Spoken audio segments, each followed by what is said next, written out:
பார்க்கவே செம்ம டெம்ப்டிங்கா இருக்க இந்த சுவரொட்டி ரோஸ்ட்ட செய்யலாமா? இது செய்றதுக்கு கடாயில ஒரு 2 டம்ளர் அளவு தண்ணி, 1/4 டீஸ்பூன் மஞ்சள் தூள், ஒரு 1/2 டீஸ்பூன் அளவு உப்பு சேர்த்துட்டு, நம்ம கிளீன் பண்ணி வச்சிருக்க சுவரொட்டியும் சேர்த்துட்டு, ஒரு 10 செகண்ட் கழிச்சு அடுப்ப ஆஃப் பண்ணிட்டு எடுத்துறலாம்.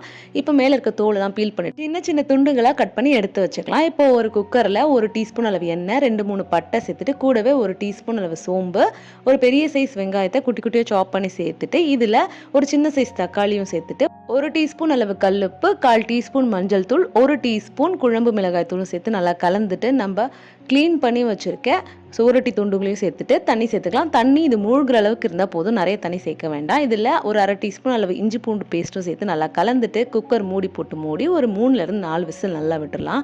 உங்களுக்கு இந்த மாதிரி பதத்தில் வேணாலும் நீங்கள் இப்படி வச்சுக்கலாம். நம்ம ரோஸ்ட் மாதிரி பண்ணுறதுனால அகைன் அடுப்பு ஆன் பண்ணிவிட்டு நல்லா சுருண்டு ட்ரையாக வர அளவுக்கு குக் பண்ணிவிட்டு எடுத்து சர்வ் பண்ண வேண்டியதான். நீங்களும் கண்டிப்பாக ட்ரை பண்ணி பார்த்துட்டு மறக்காமல் நம்ம சேனலை ஃபாலோ பண்ணிக்கோங்க. டாட்டா.